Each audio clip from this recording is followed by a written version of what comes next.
ক্ষমতার জায়গায় কি আছে?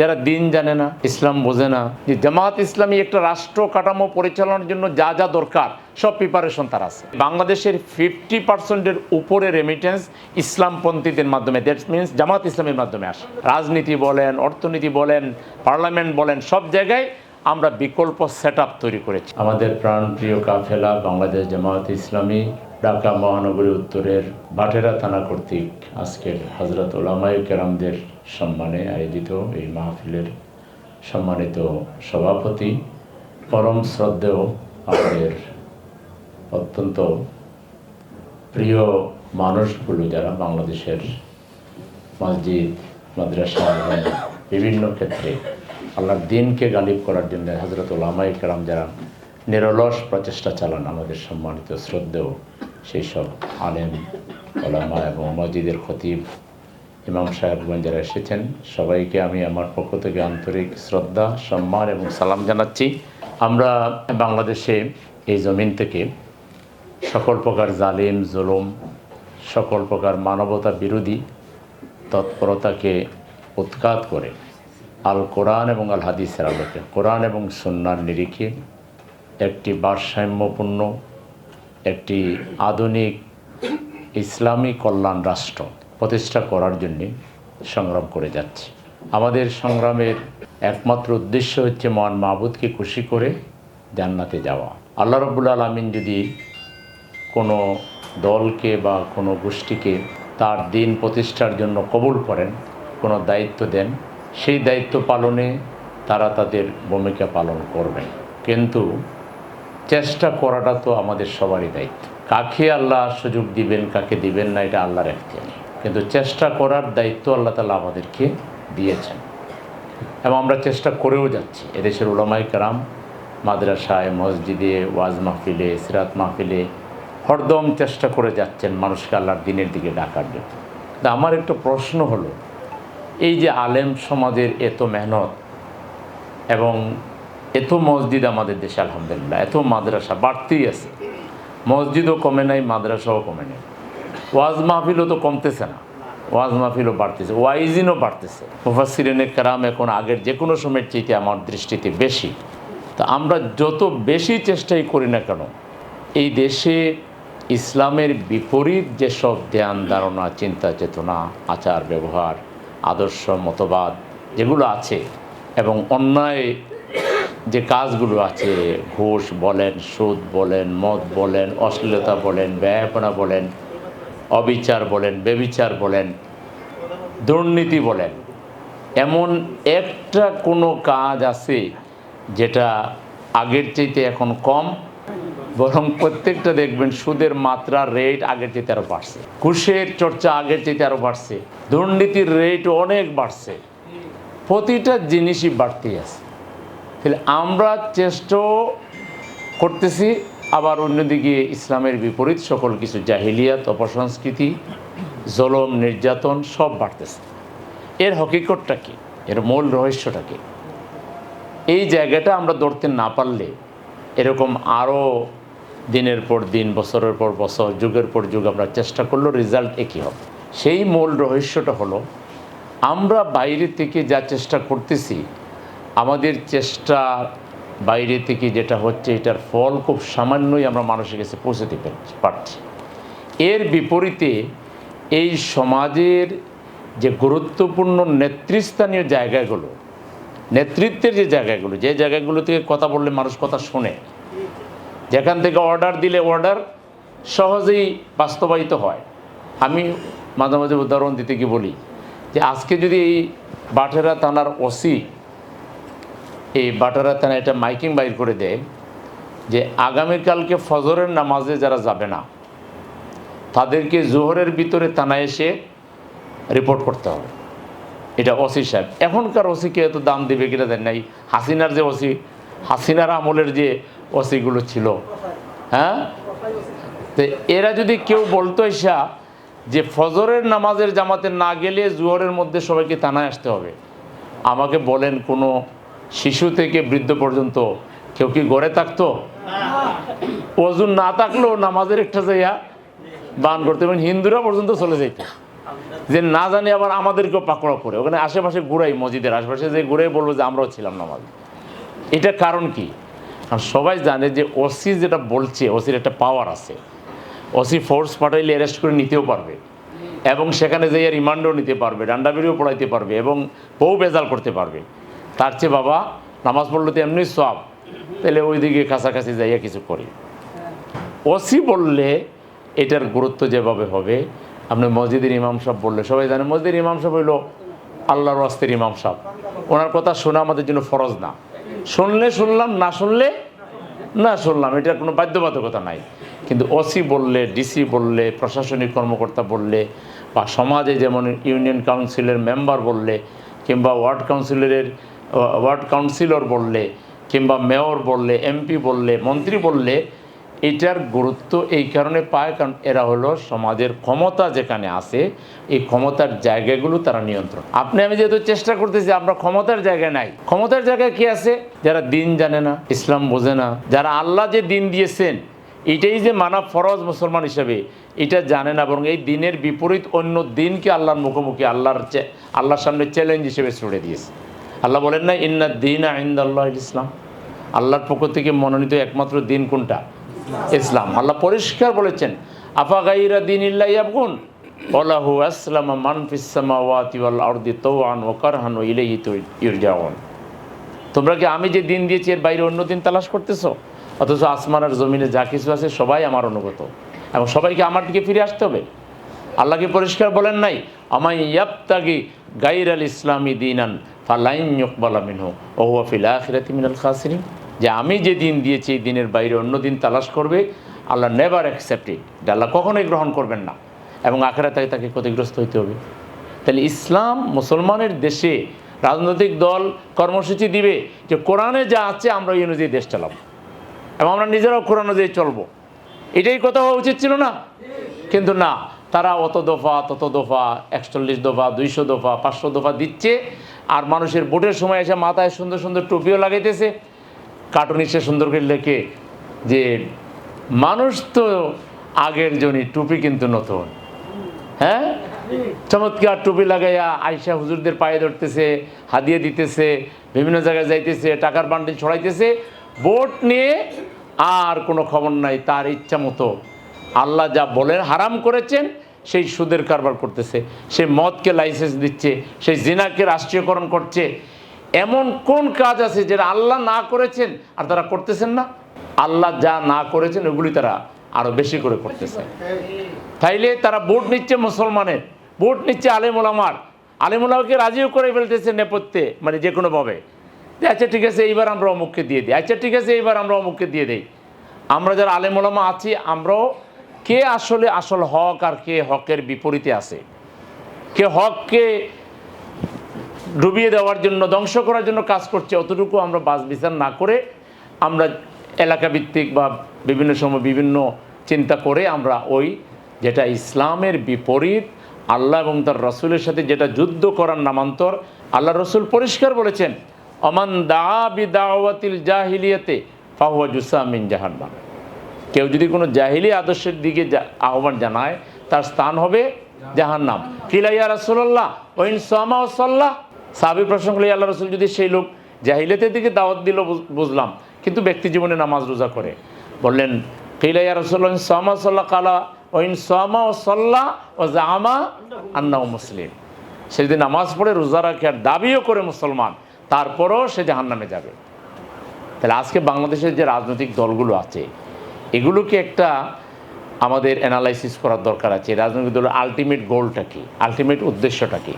এই রাজনৈতিক দলগুলো যদি ইসলামের বিপরীতে মানুষের তৈরি করা আইনের পক্ষে, ব্যক্তির পক্ষে কথা বলে, তাহলে সেই ধরনের দলগুলোকে সমর্থন দেওয়া, সহযোগিতা করা একজন মুসলমান হিসাবে, একজন ইমানদার হিসাবে, একজন আলেম হিসাবে আমার জন্য জায়েজ না না জায়েজ, এই প্রশ্নগুলি তোলার সুযোগ আছে না?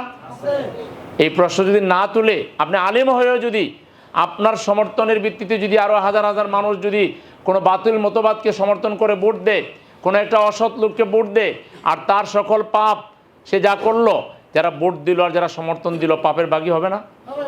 যেহেতু আপনি সমর্থন দিয়েছেন, অতএব তার সকল কাজেরই তো আপনি অংশীদার, সৎকাজ জারি হিসেবে আপনার আমলনামায় যাবে। আজকে সমাজ ভালো হচ্ছে না কেন? আলেম বাড়তেছে, মাদ্রাসা বাড়তেছে, কোরআনের তাফসীরও বাড়তেছে, মুফাসসিরও বাড়তেছে, কিন্তু দিন আরও দিনে দিনে দুর্বল হচ্ছে কেন? কারণ ক্ষমতার জায়গায়, নেতৃত্বের জায়গায় আলেমরা নাই, তাকওয়াওয়ালা মানুষরা নাই, আল্লাহওয়ালা মানুষরা নাই। জামাত ইসলামী এই জায়গাটাকেই ফোকাস করছে যে আজকের এই সমাজের সমস্ত অসৎ নেতৃত্বকে বিদায় দিয়ে, মানব রচিত মতবাদের দজাদারিদের বিদায় দিয়ে আসেন আমরা সবাই মিলে, আমাদের মধ্যে যদি মত পার্থক্য থাকেও আমরা পার্লামেন্টে বসে এটা আলোচনা করে ঠিক করব। আমরা বিভিন্ন খানকায় বসে এটা ঠিক করব, মাদ্রাসায় বসে এটা ঠিক করব। কিন্তু আগে মৌলিক জিনিসটাকে ঠিক করেন, এই দেশ চলবে আল্লাহর আইনের ভিত্তিতে, সৎ লোকের ভিত্তিতে, না এই দেশ চলবে জাহিলিয়াতের মাধ্যমে এবং অসৎ লোকের নেতৃত্বে? এই মৌলিক জিনিসটা আগে ফয়সালা করেন। এই জায়গায় যদি ফয়সালা না করে, গোড়াটা না ধরে, মূলে না ধরে আপনি যদি ডালপালা বিচরণ করেন, তাহলে আপনি আসল জিনিসটা হারাই ফেলবেন। আল্লাহ রসুল যে দিনকে বিজয়ী করার জন্য পৃথিবীতে দায়িত্ব নিয়ে আসলেন, সেই দিন এইভাবে থাকবে, পরাজিত থাকবে, সেই দিন এখানে একটা হাসি তামাশার বস্তু হবে, অথচ এটা 90% মুসলমানের দেশ। আগে আলেম সমাজের পক্ষ থেকে দাবি উঠানো দরকার যে আগামী দিনে যারা ভোট নিতে চান আগে ক্লিয়ার করেন 90% মুসলমানের ইমান, আকিদা, তাহজিব, তামাদ্দুন, দৃষ্টিভঙ্গি অনুযায়ী আপনারা নিজেদের দল এবং দেশ চালাবেন, এটা আগে ঘোষণা করেন। তারপরে ভোট নেওয়া না নেওয়ার বিষয়। সব আলেম সমাজ যদি এক সুরে আমরা কথা বলতে পারি মৌলিক একটা বিষয়ে, যে দেশ কিসের ভিত্তিতে চলবে এটা আগে ফয়সালা করেন। সংখ্যাগরিষ্ঠ মানুষের ইমানের ভিত্তিতে চলবে, না সংখ্যাগরিষ্ঠ মানুষের ইমানের বিপরীত জাহিলিয়াত দ্বারা চলবে, এইটা আগে ফয়সালা হইতে হবে। এটা যদি আমরা একমত হই, সেই সুরে আমরা মসজিদের মেম্বর থেকে বলি, সেই সুরে আমরা মাদ্রাসার ক্লাস থেকে বলি, সেই সুরে আমরা তাফসীর থেকে বলি, আগে এই জায়গাটা ঠিক করি। এই জায়গাটা ঠিক হইলে তারপরে পর্যায়ক্রমে বাকি আরও যা যা মেরামত করা লাগে, মেরামতটা একটা কন্টিনিউয়াস প্রসেস, সংস্কারটা একটা কন্টিনিউয়াস প্রসেস, উন্নতিটা একটা কন্টিনিউয়াস প্রসেস। কেউ তো দাবি করতে পারবেন না আমি এমন এক মুত্তাকি হয়েছে, আমার উপরে আর কোনো মুত্তাকি নাই। মুত্তাকির কোনো শেষ সীমানা আছে? মহসিনের কোনো শেষ সীমানা আছে? এটা তো কন্টিনিউয়াস প্রসেস, এটা চলতে থাকবে। কিন্তু আগে বেসিক জায়গাটা ঠিক করেন।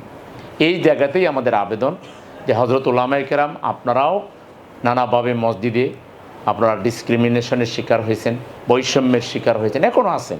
আজকে মসজিদ মাদ্রাসার ইমাম যারা, বিভিন্ন শিক্ষক যারা, মাদ্রাসা হোক স্কুলের হোক, তারা সবচেয়ে বেশি বৈষম্যের শিকার। তাদের বেতন কাঠামো, তাদের সুযোগ সুবিধা আধুনিক অন্য সকল শিক্ষা প্রতিষ্ঠান কিংবা সমাজের অন্য যে স্কেলগুলো আছে এগুলোর চাইতে সবচাইতে কম। এটাকে কোনো শক্তি মনে করা হয় না, এখানে কোনো মর্যাদা দেওয়ার প্রয়োজনই মনে করা হয় না। এটা হয়েছে আমাদের আমলের কারণে, এটা হয়েছে আমাদের বিচ্ছিন্নতার কারণে, এটা হয়েছে আমাদের শত্রু মিত্র বোঝার অভাবের কারণে। আপনি হয়তো শত্রুকে আপনার মিত্র মনে করতেছেন, আর আসল মিত্রকে আপনি শত্রু মনে করতেছেন। এই জন্য শত্রু মিত্রটা আমাদের নির্ধারণ করা দরকার। তারপরে আমরা যদি এই আলেম সমাজ, ইসলামী দলগুলো আমরা মিলে যদি সবাই বাংলাদেশকে চালাতে চাই, জামাত ইসলামীর সুবিধা হলো যে জামাত ইসলামী একটা রাষ্ট্র কাঠামো পরিচালনার জন্য যা যা দরকার সব প্রিপারেশন তার আছে। অন্য আলেমদের আছে যে তারা মসজিদ চালাবার, খুতবা চালাবার, তাফসীর চালাবার, মাদ্রাসা বানাবার, আরও কিছু এমন জিনিস আছে যেটা জামাত ইসলামীর নাই। দুইটা যদি একসাথে মেলানো হয়, ইসলামী অর্থনীতি কীভাবে চালাইতে হবে, ওয়াজের মাধ্যম হবে না, এটাকে আমরা প্র্যাকটিক্যালি দেখাইতে হবে। জামাত ইসলামী এর জন্য ব্যাংক করেছে, এবং এই ব্যাংকের মাধ্যমে প্রমাণ হয়েছে যে সুদী ব্যাংকের চাইতে এটা ফার বেটার, এবং বহু মানুষের কল্যাণ হয়েছে। কলকারখানা গড়ে উঠেছে, চাকরি হয়েছে, বেকারত্ব দূর হয়েছে। আজকে ফরেন রেমিটেন্স, যেটা এখান থেকে সেল করার মাধ্যমে, এখান থেকে বিদেশে রপ্তানি করার মাধ্যমে, আর বিদেশের আমাদের যে কর্মজীবী ভাইরা আছে তাদের মাধ্যমে যেটা আসে, তাহলে বাংলাদেশের 50% উপরে রেমিটেন্স ইসলামপন্থীদের মাধ্যমে, দ্যাট মিনস জামাত ইসলামের মাধ্যমে আসে। তাহলে ইসলামী অর্থনীতির ব্যাপারে জামাত ইসলামী ব্যাংক কার্ড তৈরি করেছে, জামাত ইসলামী বিভিন্ন ইসলামী ব্যাংকিং পদ্ধতি চালু করার কারণে আজকে সব ট্র্যাডিশনাল ব্যাংকে এটার শাখা খুলেছে, এবং সেখানেও আমাদের লোক দিতে হচ্ছে। তাহলে আমরা এই জায়গায় লোক তৈরি করেছি কীভাবে ব্যাংক পরিচালনা, কীভাবে অর্থনীতি চালাইতে হবে। আপনি তো খালি ক্ষমতায় গিয়ে ওয়াজ করলেন, আপনি ক্ষমতায় বসে গেলেন, আপনি যদি শেয়ার মার্কেট না বুঝেন আপনি যদি ব্যাংক চালাইতে না পারেন, আপনি কীভাবে ফরেন মানি ইনকাম করতে হয়, কীভাবে কী করতে হয় সে না জানলে তো আপনি পারবেন না। জামাত ইসলামী 53 বছরে এইটা তৈরি করেছে, লোক তৈরি করেছে, শিক্ষা ব্যবস্থার লোক তৈরি করেছে, ইউনিভার্সিটি করেছে, কলেজ করেছে, মাদ্রাসা করেছে, স্কুল করেছে, ইংলিশ ভার্সন করেছে, ইংলিশ মিডিয়াম করেছে, বাংলা করেছে, সব ধরনের করেছে। কারণ কি, এখান থেকে যেমন মানুষের সেবাও হচ্ছে, আবার লোকও তৈরি হচ্ছে। শিক্ষা ব্যবস্থা আমাদের হাতে আসলে কীভাবে চালাইতে হবে এই ট্রেনিং আমাদের হয়েছে আলহামদুলিল্লাহ। তাহলে শিক্ষা বলেন, সংস্কৃতি বলেন, রাজনীতি বলেন, অর্থনীতি বলেন, পার্লামেন্ট বলেন, সব জায়গায় আমরা বিকল্প সেট তৈরি করেছি। এমন না যে ইসলামপন্থীদের হাতে ক্ষমতায় আসলে আমরা কারো কাছে যে হাত পাততে হবে। আমরা ইনশাল্লাহ 100% এবং আরও লোক তৈরি করতে আমাদের সময় লাগবে না। এদেশের উলামায়ে কেরামের মধ্যে যে নলেজ আছে, সাথে আধুনিক জ্ঞান বিজ্ঞান এগুলোর সাবজেক্টটা যোগ করে দিলে এই উলামায়ে কেরামদের মধ্য থেকেই আগামী দিনের রাষ্ট্রনায়ক বেরিয়ে আসবে। সেই প্ল্যান তো থাকতে হবে। এই প্ল্যানকে এই ট্র্যাডিশনাল দলগুলো করবে? আওয়ামী লীগ করেছে? অন্য যারা আছে তারা করবে? তারা তো কেমনে ইসলামের জড় কাটা যায় সেই দান্দায় ব্যস্ত আছে। আপনারা আমারে সাহায্য করবে? এটা জামাত ইসলামী করবে। জামাত ইসলামী যদি এদেশের জনগণের ভোটের সংখ্যাগরিষ্ঠতা পায়, তাইলে আমরা এই সমাজের ক্রিম মেধা যেগুলো আলেমদের মধ্যে, সাধারণদের মধ্যে, সমাজের মধ্যে লুকিয়ে থাকা ক্রিমগুলোকে নিয়ে আমরা যতটুকু সহযোগিতাটা লাগে করে রাষ্ট্রকে আগামী দিনে পরিচালনার জন্য সবাইকে নিয়ে একটা রাষ্ট্র কাঠামো আমরা দাঁড় করাবো ইনশাআল্লাহ। তো সেই জন্যে আমাদের নতুন করে ভাববার সময় এসেছে। এইবারের চান্স যদি আমরা হারাই, এই ধরনের চান্স আর কবে আসবে এটা আমি কেউ বলতে পারবো না। 53 বছর পরে আল্লাহ যে বাংলাদেশকে একটা নিয়ামত দিয়েছেন, একটা নতুন চিন্তা করার সুযোগ দিয়েছেন। আলেম সমাজ যদি ঐক্যবদ্ধ হয়ে মসজিদের মেম্বার থেকে, খুতবা থেকে, মাদ্রাসা থেকে, ওয়াজ মাহফিল থেকে বলে আমরা আল্লাহর আইন আর সৎলোকের শাসনের বাইরে কোনো সমর্থন দেব না, বাংলাদেশে ইসলামপন্থী ছাড়া অন্যদের আসার কোনো সম্ভাবনা নেই। কিন্তু তলে তলে যদি অন্য জিনিস হয়, আর ওরা কিন্তু এখন পায়ে পড়ে যাবে, আপনার পায়ের ময়লা সব সাফ করে ফেলবে ঘষাইতে ঘষাইতে, কারণ এখন তাদের বাঁচা মরার সময়। ক্ষমতাটা নিয়ে গেলে আবার পূর্বের লাইনে চলে যাবে। সুতরাং বি কেয়ারফুল। আমাদের সামনের যে সময়টা আসছে, এই সময়টাতে আমাদের করণীয় সম্পর্কে যেন আমরা ভুল না করি। আল্লাহ তাআলা তো এটাই বলেছেন, তাওয়ানু আলাল বিররি ওয়াত তাকওয়া ওয়ালা তাওয়ানু আলাল ইসমি। এটা কিন্তু আমর, তাওয়ানু মানে এটাকে এটা মানা আল্লাহর পক্ষ থেকে আমাদের প্রতি নির্দেশ যে তাওয়ানু, তোমরা নেকি এবং কল্যাণের কাজে পরস্পর সহযোগিতা করো, মন্দ কাজে সহযোগিতা করো না, এটা আল্লাহর নির্দেশ। তো সুতরাং এই আল্লাহর নির্দেশটাকে যদি আমরা ফলো করি, যে কে নেকি এবং কল্যাণের কাছাকাছি আর কে দূরে, আপনি একটু কাছাকাছি যদি কেউ বেশি থাকে তাহলে তারে প্রায়োরিটি দিতে হবে, একটু দূরে যদি কেউ অকল্যাণের কাছে থাকে তারে দূরে রাখতে হবে। উল্টাটা করলে তো হবে না। তাহলে নেকি এবং কল্যাণের কাজ বিগত 53 বছরে রাজনৈতিক দলগুলোকে যদি যার যার পাল্লায় রেখে মাপেন, তাইলে জামাত ইসলামের কাজগুলোকে দেখেন, অন্যদের কাজগুলোকে দেখেন। তারপরে যদি জামাত ইসলামী এটা হকদার হয় যে না, জামাতকেই সহযোগিতা করা দরকার, কিংবা জামাত সহ সবাই মিলে একটা প্রসেস দাঁড় করানো দরকার, যাতে আল্লাহওয়ালা মানুষেরা, তাকওয়া ভিত্তিক মানুষেরা, যাতে করে যারা সমাজে ভালো কাজ করবে, মন্দকে উৎখাত করবে, এই ধরনের। আল্লাহ তো এটাই বলেছেন, ওয়ালতাকুম মিনকুম উম্মাতুন ইয়াদউনা ইলাল খায়র ইয়ামুরুনা বিল মারুফ ওয়া ইয়ানহাউনা আনিল মুনকার। তোমাদের মধ্যে একটা দল থাকবে যে দল মানুষকে সৎ কাজের আদেশ দিবে আর অসৎ কাজের নিষেধ করবে, এবং এরাই সফল কাম হবে। সেই দলটা কোনটা হইতে পারে? ধরেন বাংলাদেশে ABC 3টা দল আছে, তাহলে কোন দলটা বাংলাদেশে বেশি সৎ কাজের কথা বলছে এবং অসৎ কাজের নিষেধ করতেছে? এইটা বিবেককে প্রশ্ন করলে বিবেকও বলে দিবে। চোখ আছে, দৃষ্টি দিলেও বোঝা যাবে যে কোন দলটা সেটা। এরকম একটা শক্তিশালী, আদর্শিক, নৈতিক, দায়িত্বশীল, মানবিক সংগঠন বাংলাদেশে প্রিভেল করা সত্ত্বেও যদি আমরা এর যে বিপরীত যে শক্তিটা, যারা কার্যত ইসলামকে তোয়াক্কা করে না, কার্যত ইসলামকে ব্যক্তি জীবনে ফলো করে না, অন্যান্য রাজনৈতিক দলের আপনি 10 জনের মধ্যে 9 জনকে আপনি বলেন সূরা ফাতিহাটা ভালো করে পড়তে, 9 জনই ফাতিহা ভালো করে পড়তে পারবে, দোয়া কুনুতটাও পড়তে পারবে না, আত্তাহিয়াতুটাও পড়তে পারবে না, নামাজের ওযু গোসল ফরজও বলতে পারবে না। তা আপনি তার নেতা বানাবেন? আপনি হলেন এত কষ্ট করে এত বড় আলেম হলেন মুফাসসির, আর সে আইসা মানে একটা বলতে হবে একটা মূর্খ লোক, মানে এই দিক থেকে তার কোনো জ্ঞানই নাই, সে এসে ওখানে চিফ গেস্ট হিসেবে এখন আপনার বক্তব্য দেবে। এটা কি আলেম সমাজের মর্যাদা বাড়ে? বাড়ে? তাইলে এই জিনিসগুলো রিথিং করতে হবে আমাদের সবাইকে, চিন্তা করে সামনে আমাদেরকে পথ চলতে হবে। আমরা জামাত ইসলামের পক্ষ থেকে বিগত 53 বছরে কি পরিমাণ পরিস্থিতি ফেস করেছি আপনারা ইতিহাস ঘাটলে সেটা দেখবেন। কোনো একটা গোষ্ঠীও আমাদেরকে কোনো সহযোগিতা করে না। ইউনিভার্সিটিগুলোতে আমাদের ছেলেদেরকে রাতভর নির্যাতন করেছে, তার দাড়ি আছে যতটুকু থাকুক, এই দাড়ি দিয়েই শিবির ঠিক করেছে, এটা হলো শিবির। এই দাড়ি রাখার অপরাধে মারছে, এই নামাজ পড়ার অপরাধে মারছে, এবং এবার মায়ের খেয়ে খেয়ে খেয়ে খেয়ে সর্বশেষ 15.5 বছর তো আপনারা দেখলেনই আমাদের ওলামায়ে কেরামদেরকে, আমাদের শীর্ষ নেতাদেরকে কিভাবে তারা আল্লামা দেলোয়ার হোসেন সাইদি সাহেব পর্যন্ত কিভাবে তিনি কারাগারে তিলে তিলে তিলে সময় দিলেন। সাইদি সাহেবের সারা জীবনে তার যে তফসির সেটা কিসের পক্ষে? সেটা কোরআনের পক্ষে। তিনি কোরআনের পক্ষেই তার সারাটা জীবন তিনি নিজেকে ব্যয় করেছেন। তো এই ধরনের আলেমদেরকে দুনিয়া থেকে বিদায় করে দিল যে দল, যে গোষ্ঠী, এবং এগুলোর মধ্যে যাদের সাপোর্ট ছিল, কেউ প্রত্যক্ষ আর কেউ পরোক্ষ, জামাতকে এভাবে শেষ করে দিয়ে এটা অনেকে চেয়েছিল, অনেকে চেয়েছিল যে জামাত শেষ হয়ে যাক, কিন্তু আল্লাহর ইচ্ছা ভিন্ন ছিল। আল্লাহর ইচ্ছা যদি ভিন্ন না হইতো জামাত শেষই হয়ে যেত। এত বড় রাষ্ট্রীয় এবং আন্তর্জাতিক সন্ত্রাস এবং চাপের পরে জামাত টিকে থাকার কোনো জাগতিক কোনো কারণ নাই। এটা যে নৈতিক আন্দোলন, এটা যে আল্লাহওয়ালা আন্দোলন, এটার প্রমাণ হলো যে রাষ্ট্রীয় এবং আন্তর্জাতিক শক্তির সকল ষড়যন্ত্রকে ব্যর্থ করে দিয়ে আল্লাহ তাআলা এই আন্দোলনকে জীবিত রেখেছেন। এখন এটাকে আমরা কাজে লাগাবো না লাগাবো না, এটা আমাদেরকে সিদ্ধান্ত নিতে হবে। যদি কাজে লাগাতে চান আপনারা আমাদেরকে পরামর্শ দেন, বুদ্ধি দেন, সহযোগিতা করেন। আমরা মানুষ, আমরা নিজেদেরকে ফেরেশতা মনে করি না, আমরা নিজেদেরকে ভুলের ঊর্ধ্বে মনে করি না। আমাদের ভুল থাকলেও আমাদেরকে ধরিয়ে দেন।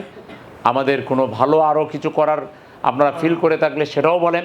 আমরা যা করছি তার সাথে আর কি করতে হবে এবং কি করলে, কিভাবে করলে আমরা এই সমাজ থেকে সব পাপাচার, সব জাহালত, অপসংস্কৃতি, সব মানবরচিত মতবাদের উৎখাত করে আমরা আল্লাহর উলুহিয়তকে, রুবুবিয়তকে, আল্লাহর কালেমার পতাকাকে আমরা পথ পথ করে বাংলাদেশে উড়াবো ইনশাআল্লাহ।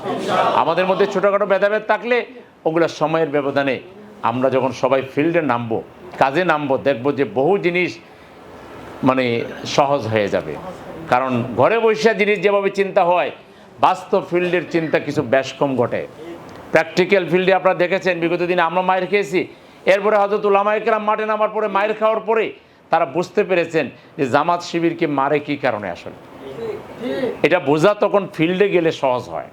তো এইভাবে রাষ্ট্র পরিচালনায় আসলে আপনারাও দেখবেন যে বহু জিনিস আছে হয়তো আমরা চাইলেও অ্যাভয়েড করতে পারি না, নানা অবস্ট্রাকলের কারণে, নানা পরিস্থিতির কারণে। তা আমরা চলতে চলতে নিজেরা সবাই মিলে চেষ্টা করে একটা ঐক্যবদ্ধ বাংলাদেশ আমরা ইনশাআল্লাহ কায়েম করব। সেক্ষেত্রে আপনাদের সবার দোয়া সহযোগিতা কামনা করে, আপনারা কষ্ট করে আজকে লম্বা সময় এখানে দিয়েছেন, আমাদের পক্ষ থেকে আন্তরিক কৃতজ্ঞতা এবং আপনাদের সবার তাইয়্যিব হায়াত কামনা করে আমাদের জন্য দোয়া চেয়ে সবাইকে ধন্যবাদ জানিয়ে আমি এখানে কথা শেষ করছি। ওমা তৌফিক ইল্লা বিল্লাহ। আসসালামু আলাইকুম ওয়া রাহমাতুল্লাহি ওয়া বারাকাতুহু।